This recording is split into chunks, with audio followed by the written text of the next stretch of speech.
中印战争爆发后，曾一度让毛主席十分困惑，老人家曾想了10天也没搞明白为何印度会出兵攻打我们。而远在大洋彼岸的麦克阿瑟却用一句话道出了真谛，他当时到底说了什么呢？1962年10月12号，随着尼赫鲁一声令下，西藏边境爆发出枪声，中印战争莫名其妙开始了。毛主席得知后也有点意外，因为中印关系向来友好，并且自1947年印度独立后，两国关系也保持得不错，所以对于印度突然出兵的原因，毛主席一时半会儿也没想到。可面对敌军在边境上的威胁挑衅，毛主席果断下令反击，于是对印自卫反击战就此打响。可印度高层得知我军开展行动后，他们却反而有些懵了，因为在最开始的预测中，中国应该是不还手的。可他们小瞧了毛主席的魄力，更低估了解放军的作战实力。我军仅用11天便收回了印度侵占的领土，后续更是在1个月内歼敌9000余人，差点打到他们首都河内，让尼赫鲁侵占我国领土的美好幻想破灭。那么印度为何会突然对我国发起攻击呢？1962年，尼赫鲁会突然对我们发起突袭，实际上还是和他们的自大有关。根据印度高层的分析，当时的中国在国际局势上十分不利，一边和苏联的关系开始微妙，一边又得在东面提防美国的威胁。如果这时候印度又加入，那么中国将会四处受敌。所以尼赫鲁在1959年写了一封信给周总理，打算把中国的12.5万平方公里土地划给印度，并想让中国承认英国殖民时期留下的麦克马洪线。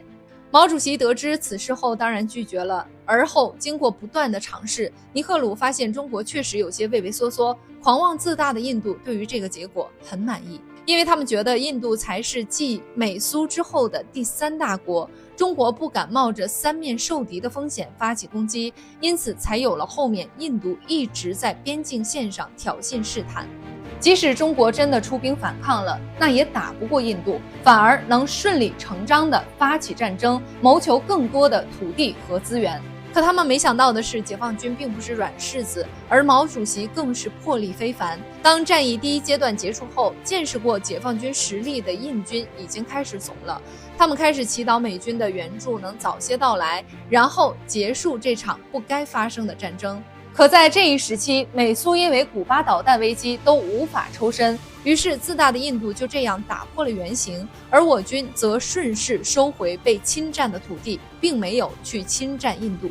我军的胜利直接在国际社会引发了关注，然而麦克阿瑟却对此早有预言。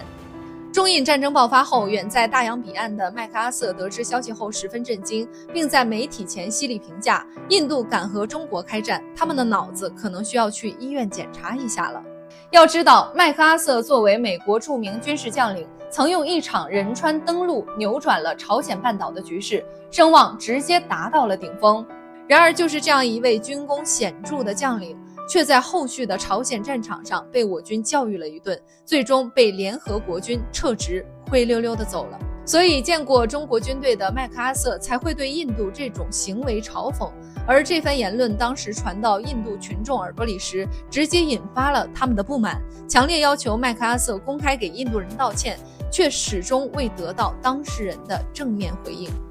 而中印战争的结局也证实了麦克阿瑟言论的前瞻性。虽然麦克阿瑟在朝鲜战争末期几乎惨败，但不得不说他还是具有一定眼光的。